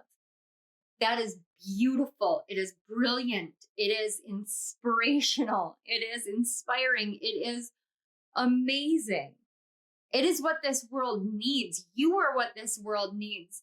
And literally your higher self is coming forth and saying, stop diminishing yourself and start standing in your own individuated, authentic, unconditionally loving self. Show the world how you alchemize pain. Show the world how you move through trauma. Show the world how integrated and connected we are. Your higher self is literally saying, show the world what it's like to live through the lens of love, to live through the energy of love, to live with your heart free and open and clear. Show the world. Let this grief wash away everything that came before that made you question, doubt, and diminish. Let yourself love. Let yourself be love, give love, have love, experience love in every facet, including through the lens of grief and sadness and loss and betrayal and karmic upheavals and sacrifice No matter how ugly and painful it gets, let yourself see that love is literally that temple path. Love is the end all be all for everyone. And we don't even realize it because we think that it comes in the form of this, that, and the other thing. At the end of the day, at the end of the life, all we're looking at is how did we love and who loved us and how did that love go? Was it healthy? Was it unhealthy? Was it clear? Was it pure? Was it unconditional? Or did we experience nothing more or less than a constant battle of what do I have to do to be worthy? And you are the kind of person that does not ever do that to somebody else. This is a time for healing, a time to move forward, a time to close the chapter of the past where you felt like you had to battle just to be seen, be heard, be anything, matter. Let yourself grieve what happened before this, but let it go and see that you gained so much wisdom and so much strength in this last chapter of your life. So much has been gained, transmuted, and you have stepped into a form of power that most people don't experience. You are rare. You are like the rarest bird that you could ever find in the world. You're like the dodo bird, and I don't mean that in an insulting way because I know it's extinct, but what if it wasn't? What if the dodo bird was literally living on an abandoned island that we all think that it has died because we're like, whatever, the dodo bird, whatever, it's whatever. No, you guys are that bird that people think is gone, is extinct, but you still exist. That's why you're so rare. When people come across you in their lives, sorry about that, guys. When people come across you in life, in situations, they see this amazing love, this amazing person, this amazing being, and they say, you don't exist, but you do exist. You are this incredible person, and that matters so much. Oh, I could seriously sit here and just like hype you up and pump you up and keep going, but we're gonna get one final message that you need right now from your soul. So from the higher selves, pile 3. Wow. You know, this is a collective energy because it has popped out just about everywhere. We have soul love and then Vesica Pisces and joy. You know, this energy came out in my last reading too. You might have been in that pile. I can't remember which one it was. And on the back, we have create space. This right here is why things are clearing out, because there's a coming together. This Vesica Pisces is this coming together into your heart space. So the grief that's clearing, it's teaching you about the power of loving from your soul. Not just loving, but loving from the soul. This is deeper than the heart. It's more profound. It's like as deep as the ocean abyss can get, the love that you have goes deeper. The love that you're here to share with the world, it goes deeper. And that it takes time for that to come alive, to come together, to form into one. When these energies converge, the past and the present, and you're moving into this new state, this new energy, this new you, when you're going through that kind of ego death, or you're going through a death that literally creates a new being within you, it takes time and things have to be cleared out internally. So let yourself cry out everything so that you can open yourself up, because what's coming in is joy into your heart. It's literally creating a union of your divine masculine and your divine feminine so that you become the bullseye of love within the world, where everybody aims at you, and not in a way that they're trying to take you down, but in a way that they just want to know you, to love you, to see you, to experience what it is to be around you. This is beautiful. Absolutely beautiful. Pile 3, this is what I have for you. I want to hug you as usual, but I also want to say thank you so much. Thank you to your guides, my guides, and spirit for facilitating the connection between our energies and for being here to usher in these messages for pile 3. Please be with pile 3 as they go through this cleansing and this energy, and they reconnect with their soul, their mission, their love, their worth, and their value as they become more empowered. Thank you. All right. I apologize if you guys can hear Hayden in the background. He just got home from school. So without further ado, I'm going to leave you here, pile 3. If this resonated, a really great way for an equal energy exchange would be for you to like this video, subscribe to my channel if you haven't already, and comment in the comment section below. I love interacting with you guys. I love hearing about the synchronicities, but in this case, can you guys please just let me know that you're okay? Tell me something that I don't know. I just would love to know that you guys are doing okay. I would love to know if this helped. I am sending you guys a huge energetic hug. If you guys are interested, you can check out my description box. It has links to all my fun stuff, donations and personal readings and whatnot, as well as my rising sign messages. Pile 3, I love you guys. Thank you for being here. Thank you for being in the world. And thank you for being you. I love you all. Bye. Hello, pile 4. So we are going to cleanse the energy here. Oh, okay.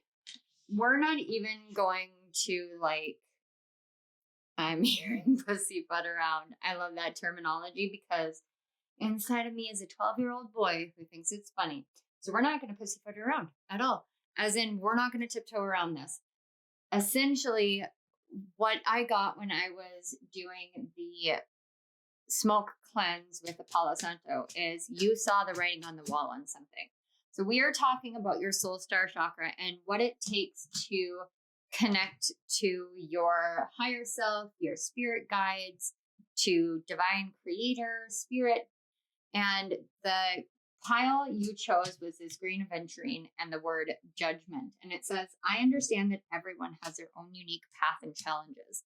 Now, when I say you saw the writing on the wall, you saw the writing on the wall in terms of a judgment call that needed to be made. And when that judgment call was made, it led you on a path away from other people. And this may have been connections that you genuinely thought were going to be in your life forever. And all of a sudden now you're like, okay, wait, these people aren't in my life anymore. Now what? What do I do now? How do I operate now? Because when we are in connections that we believe are going to be there forever, and we realize that there's something that we're not seeing clearly at the time, and then all of a sudden crystal clarity comes in, it takes making a judgment call. It takes saying, okay, I'm hearing the truth inside my heart, inside my soul. I understand that these people or this person or this situation is its own entity. I understand that it needs to go in its own direction. There's this need for a division here. So it's kind of like you went like this, and then it was like, writing is on the wall. Let's go this way. And sometimes that comes in for you guys in particular, because the energy here is almost hard. Not hard for me to get through, but it's like this clear cut hardness. It's the clarity of a pure diamond, like with the best clarity. I think it's A++ clarity, I think is what it's considered. A diamond that you can see through almost like it's glass. You see it with such clarity, and it is as hard as a diamond. It can literally cut a mirror, cut glass. Like, this is how hard it is. You understand the reality of, we were going down these parallel paths, but your viewpoints on life, the way that you interact with life, the energy that you bring to life, it is not for me. It is simply not for me. You can do what you want to do. You can follow this truth if that's your truth, but it's not mine. And I no longer am going to play into this. And so I'm going to take this higher road. And that's not an easy thing to do. For some of you, this is a friendship. That was the number one thing that came through as a friendship. For others of you, this is a relationship that has ended. I'm not talking you ending a relationship. If you are in a relationship now, this is not about your relationship. This is definitely a past interaction in which you have recently cleared out the energy of, did I do the right thing? Did I make the right choice? Was I being judgmental? Was I being harsh and hypocritical? Was I being critical and negative? Was I being mean? Was I being like blah, blah, blah? Like go down. Why do I always get that with your guys' energy? It's always my pile fours, it seems, that I'm going blah, blah, blah. Anyway, I don't know if one of you says that a lot, but I don't say that in any other pile. So that's very interesting. But it was this constant, like over and over and over. Was I this? Was I this? And I'm not getting that you were doing that the entire time in a way of like insecurity and doubt. Maybe in the beginning you were doing it that way, but more than anything, what I'm getting is you were doing that to make sure that you were at the highest level of self-awareness in this journey so that you would be able to move forward ready to open yourself up to friendship, to love, to connection, to community, to collaboration, to everything that your heart desires that is for you and your highest path, because your highest path is the highest path. It's kind of like you're on this enlightenment elevation journey, and that's the path you're moving towards. And you chose to elevate when someone else that you were connected to chose not to.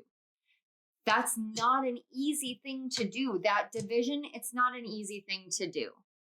So what we're going to look at with these two piles, this is more information about the judgment call that was made and the energy that has recently been cleared so that your channel between your higher self and you and your physical body elevates, strengthens, and retains utter clarity and protection is what I'm hearing. That was very specific to your pile. This pile right here is energy of how to connect or how your higher self connects with you. Again, very unique to this energy here. So your energy is more advanced than any other pile that I've interacted with. You're kind of, I heard, a land to itself. So you're like the island in the middle of a bunch of islands, or the island in the middle of land. So there's land everywhere, but you're still in the middle of the ocean. I'd call it a moat, but it's not really that, because it's not like you intentionally made it. It just is there. So let's take a look at this judgment call that you made. Okay. We're going to start with these. So we have movement with speed, completion with west, and we have 424, 424, or 424 may be repeating. You may see that number a lot on clocks. Sixes, fours, 2, 4, 6, 8. I'm hearing 2, 4, 6, 8. Who do we appreciate? Okay, that's some cheerleader energy. Did you guys watch Celtic Fairy Tarot and her pile where she talked about spirit fingers and you knew the movie? I definitely commented because I knew exactly what she was talking about. It's one of my all-time teenage favorite movies. I've watched it so many times. It's crazy. If you know, you know kind of energy. But we've got 424. Alternately 244 may be significant. 422 I'm also getting. That's interesting. And oh my gosh, 24. Adjacent possibilities. We've got mirroring energy. You guys could be a Virgo rising, Virgo sun, Virgo moon, or Virgo Mercury. And we've yes, humility. Allow me, divine, to always accept the right assistance. I welcome your help in every way and delight in receiving it. Okay, So this adjacent possibilities is that judgment call. Essentially, you guys decided that there was something that had reached its end point. These cards are 100% supporting exactly what I said in the start, but we also have that additional mirroring energy. So if you don't resonate with Virgo energy, that's just fine. Don't be alarmed. This could also be something that started back in Virgo season, which started August 22nd, I do believe. August 22nd to September 22nd, during that time frame. And see, the Virgo new moon would have been that week after the 22nd. So that energy, that new moon may have begun a new cycle where you were like, okay, I actually see the reality of what was going on in this connection, in this relationship. And guys, I don't do connection messages or anything like that. Give me just one moment, please. Okay, pile 4, I apologize. My daughter was calling me on the phone. Not for anything beyond the fact that her boyfriend just moved into the house of an old friend. How ironic, an old friend. Okay, so what I was saying is I don't do connection readings very often. I really don't do relationship or connection readings very often. But when the energy comes in, I'm not going to deny it. And with you guys having chosen the Green Aventurine, this is the only time the crystal has come in to play, really, with many of the piles. I want to say maybe one other one, but not really. But with this is about your heart space. So with humility, this is something like the judgment call that you made. You did not do this egotistically. There was nothing about this that came from any other place than your higher self. In a lot of ways, I feel like you guys don't need to be here for this reading. And I get this every once in a while. And I've actually gone to other readers where they've been like, yeah, I don't really think you need this. But you are here for confirmation that this was the right thing. And the reason why you felt so inclined to come here for confirmation during this time with this situation, this connection, was karmic, but it wasn't karmic in a way that was like hard for you to break off.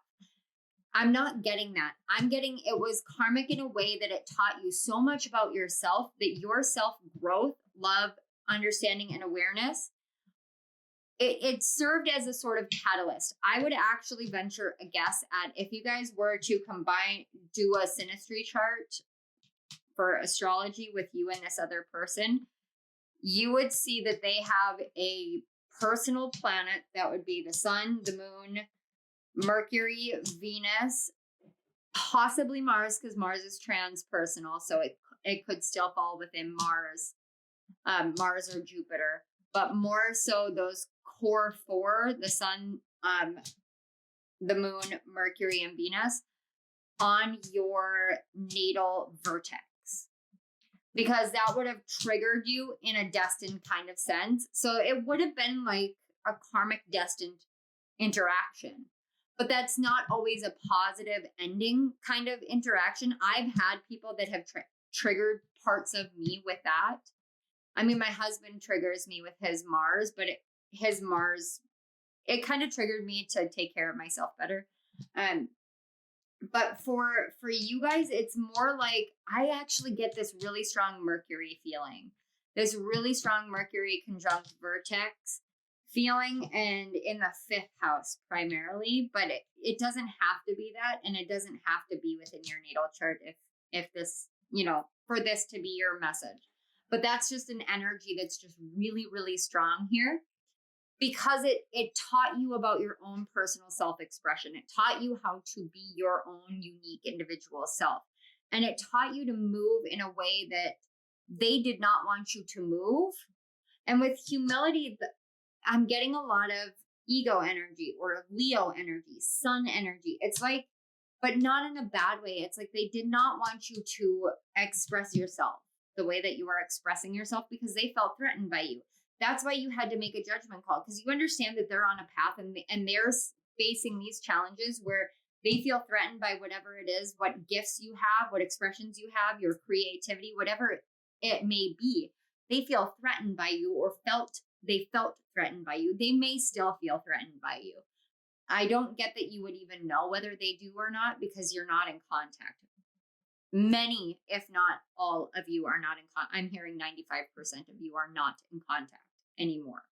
In some way, shape, or form, you're not in contact at all.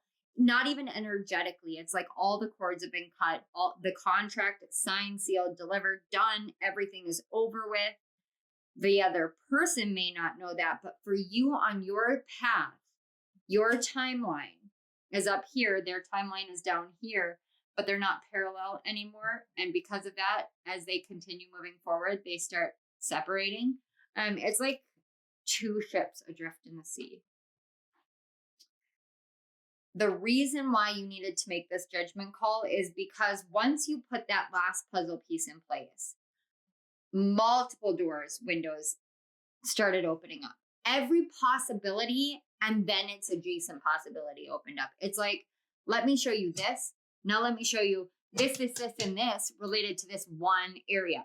Let me show you this. Now let me show you this, and this related to this one area. So for me, it was very similar to, I walked away from karmic interactions and situations, and I was struggling with my writing. And then as soon as I walked away from the last karmic interaction and connection that I had, boom, something opened up. And it wasn't like I started just like flooding page after page. It kind of was for a while there.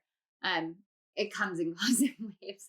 But it was more like I was able to see a completely different perspective to all of the planets suddenly, to all of the ways that I wanted to write, all the different stories I wanted to tell, and the ways that I wanted to tell them, and how I wanted to interact with this energy and that energy and bring those forth, and how I wanted this channel to go, and how I wanted all of that, all of the different adjacent possibilities, all of the different ways that we could do these things started opening up, because my awareness was no longer tied and tethered to this parallel path with this other person that just wasn't meant to be in my life anymore.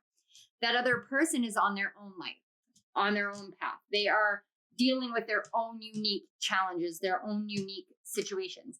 Just like for you, this other person is dealing with their own unique challenges, their own unique situations. And you're not meant to continue that way. So as you put this puzzle piece in, I actually want to do this, because that's kind of how it feels, is as you put this puzzle piece in of completion, it's like you super zoom into the future. Wow. Sorry, guys. You super zoom into the future. I'm going to try and edit that down so it's not quite so loud, because my wedding ring just hit my desk. So let's clear this off real quick for you guys. All right. And I'm going to leave this on here, but we're going to take a look at how you connect, or how your higher self connects to you. That's what the energy was. How your higher self and spirit connect to you. Oh, I love this. Health. Allow me, divine, to be tender and accepting of my body, no matter what ailments I may have. May I always know it's doing the best that it can. Help me be a loving ally and friend to this sacred form. Oh. Some of you get contact when you sleep.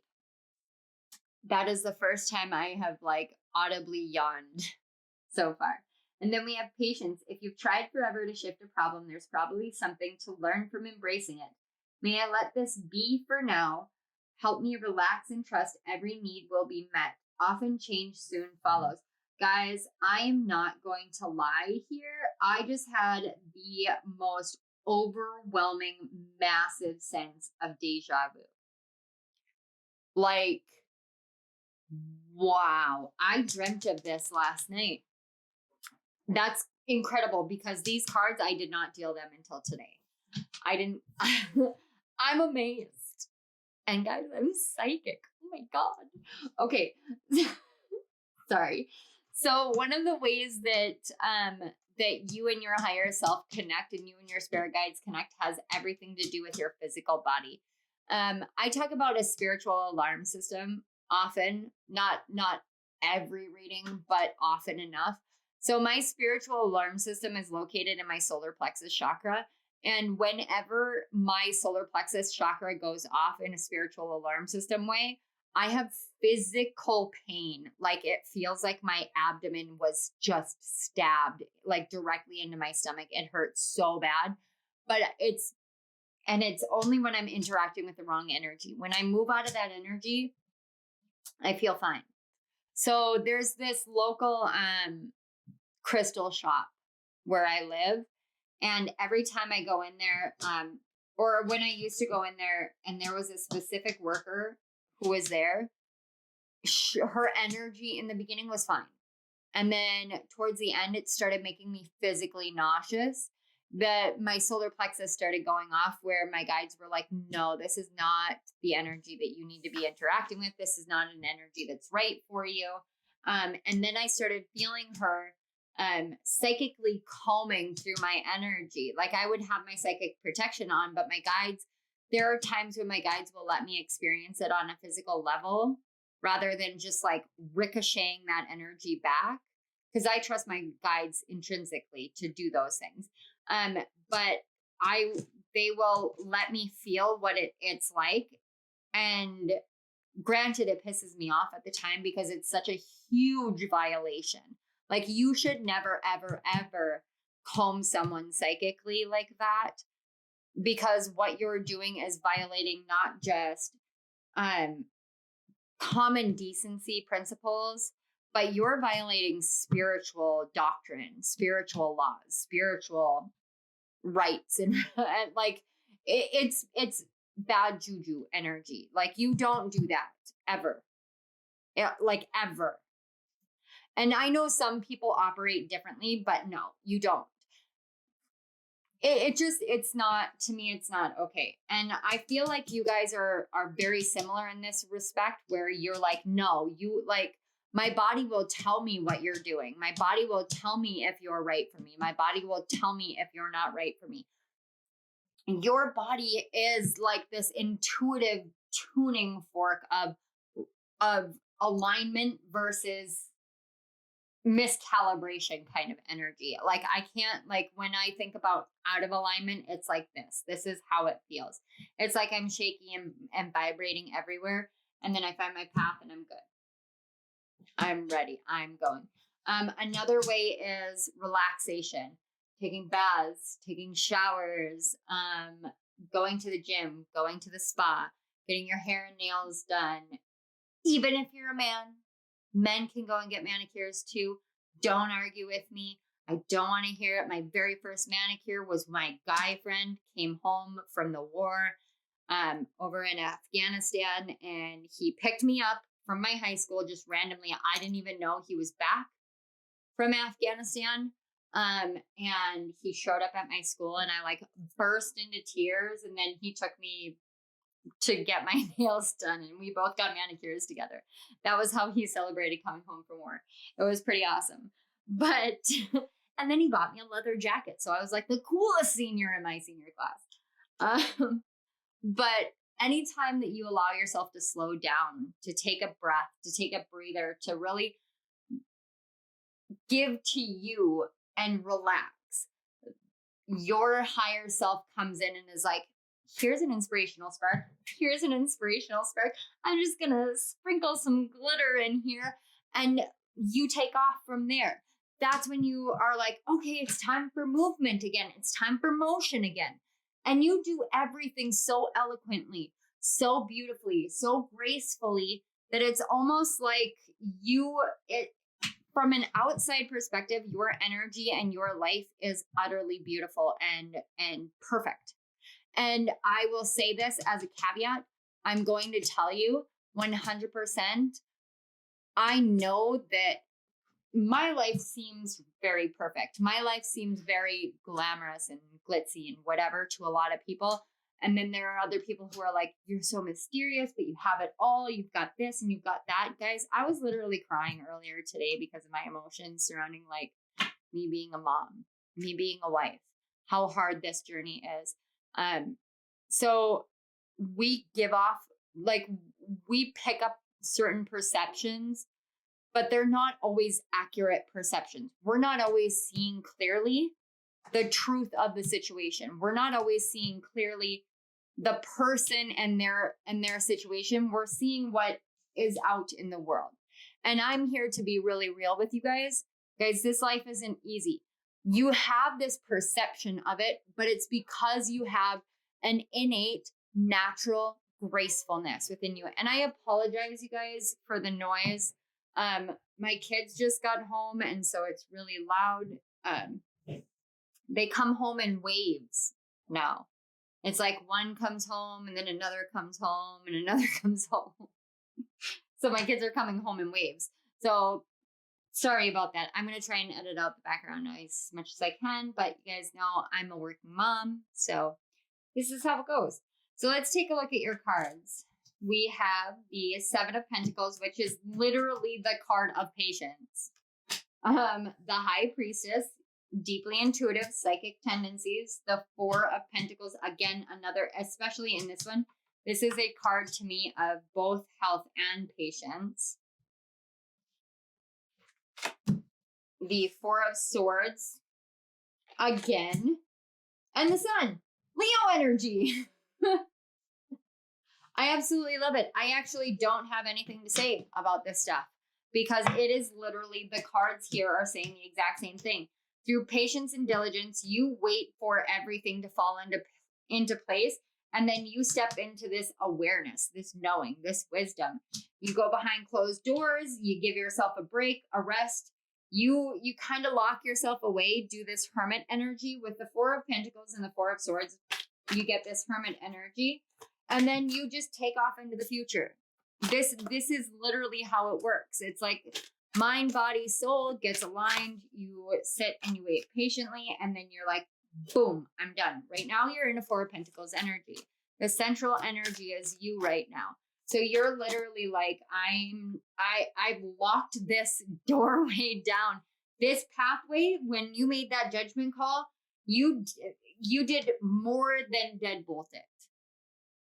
You've closed this down beautifully. Beautifully.